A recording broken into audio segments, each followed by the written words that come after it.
Hello everyone, आज हम discuss करेंगे काला मोतिया के बारे में। सबसे पहले तो मैं आपकी ये कन्फ्यूज़न दूर कर देता हूँ कि जो काला मोतिया है और जो सफ़ेद मोतिया है, ये दोनों अलग अलग बीमारी हैं। इन दोनों को आप मिक्स ना करें। सफ़ेद मोतिया यानी कैटरेक्ट एक ऐसी कंडीशन होती है जिसमें हमारी आँख के अंदर का जो लेंस होता है, जिसको हम क्रिस्टलाइन लेंस बोलते हैं, वो ट्रांसपेरेंट से ओपेक हो जाता है। जो ग्लूकोमा होता है, ग्लूकोमा में हमारी आँख के अंदर का प्रेशर बढ़ने की वजह से हमारी जो नस होती है, जो हमारे रेटिना से ब्रेन तक कनेक्ट होती है, वो डैमेज होना स्टार्ट हो जाती है, सूखना स्टार्ट हो जाती है। हमारी आईबॉल एक मेनली गुब्बारे की तरह होती है जिसमें हमेशा पानी बनता रहता है और छलनी के थ्रू एक छलनी टाइप प्रोसेस होता है जिसके थ्रू वो ड्रेन होता रहता है। इस प्रोसेस के चलते हमारी आंख का जो प्रेशर होता है वो 10 से 20 mmHg तक मेंटेन रहता है। अब मान लीजिए हमारे इस प्रोसेस में अगर कोई भी रुकावट आती है जिसकी वजह से हमारी आंख का प्रेशर बढ़ने लग जाता है। हमारे आंख के प्रेशर के बढ़ने की वजह से हमारी जो ऑप्टिक नर्व होती है, जो आंख की नस होती है, वो फिर सूखने लग जाती है, जिससे हमारी आंख का विज़न धीरे धीरे कम होने लग जाता है। अब हमारी आंख का विज़न जो काले मोतिये में कम होता है वो वापस नहीं आ सकता। वो जो लॉस होता है विज़न का, वो परमानेंटली होता है। ये सबसे खतरनाक चीज़ है हमारे काले मोतिया के लिए। बात करें सिम्टम की, तो ग्लूकोमा का कोई भी स्पेसिफिक बहुत बड़ा सिम्टम नहीं होता जिससे आपको पता चले आपकी आंख में काला मोतिया है। ग्लूकोमा का जो विज़न होता है वो हमारे पेरिफेरी से जाना स्टार्ट होता है, मतलब हमारे साइड से जाना स्टार्ट होता है। तो जो हमारा डेली लाइफस्टाइल है उसमें हमारा कोई ऐसा बहुत ज़्यादा काम नहीं होता जिसमें हमें अपने पेरिफेरी विज़न का पता चल सके। तो जब तक वो हमारा विज़न हमारी आंख के आगे आता है तब तक बहुत देर हो चुकी होती है।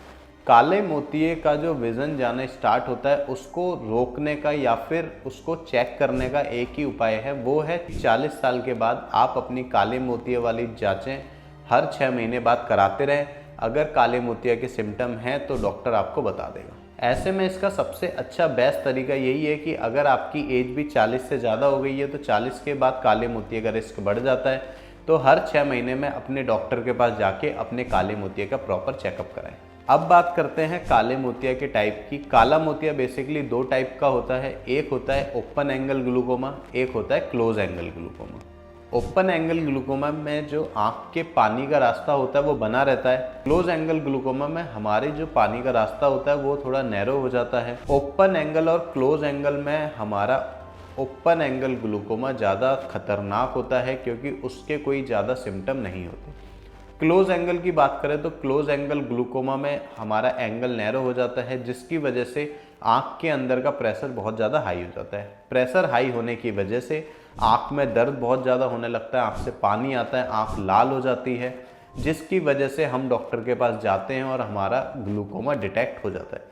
पर अगर हम बात करें ओपन एंगल ग्लूकोमा की, तो ओपन एंगल ग्लूकोमा के कोई सिम्टम नहीं होते। इसमें ना कोई एंगल क्लोज होता जिसकी वजह से आँख का प्रेशर बढ़े, ना कोई आंखों में रेडनेस होती, ना आपकी आंख में पेन होता। बस धीरे धीरे आपकी नज़र जाना स्टार्ट हो जाती है और वो एक टाइम ऐसा आता है कि आपकी नज़र पूरी जब आगे वाली जाना स्टार्ट होती है तब आपको ये पता चलता है कि हाँ, मेरी आंख धीरे धीरे कमज़ोर हो रही है। तब आप डॉक्टर के पास जाते हैं और जब आपको ये पता चलता है कि आपकी पूरी नज़र चली गई तब तक बहुत देर हो चुकी होती है। अगर हम बात करें कि काले मोतिया में जो नज़र चली जाती है क्या वो वापस आ सकती है? काले मोतिया में जो नज़र चली जाती है वो वापस नहीं आ सकती। बस कुछ टेक्निक के थ्रू हम इसको रोक सकते हैं कि आपकी जितनी नज़र चली गई है उतनी ही रहे, उससे ज़्यादा आपकी नज़र पे इफ़ेक्ट ना आए। काले मोतिया के ट्रीटमेंट के लिए हम आपके कुछ आई ड्रॉप्स चलाते हैं जो आपके प्रेशर को कंट्रोल करती हैं। कई बार आई ड्रॉप्स भी काम नहीं करती तो फिर हम एक लेज़र करते हैं जिससे आपका प्रेशर कंट्रोल होता है। अगर लेज़र भी काम नहीं करता तो फिर सर्जरी की जाती है, उसके बाद आपका प्रेशर को कंट्रोल किया जाता है। तो ज़रूरी है इसका टाइम पर ट्रीटमेंट लें। टाइम पर अगर इसका ट्रीटमेंट किया जाता है तो आपकी नज़र को और ज़्यादा जाने से बचाया जा सकता है और हम कोशिश करते हैं कि आपका जो विज़न है वो भी थोड़ा इम्प्रूव हो।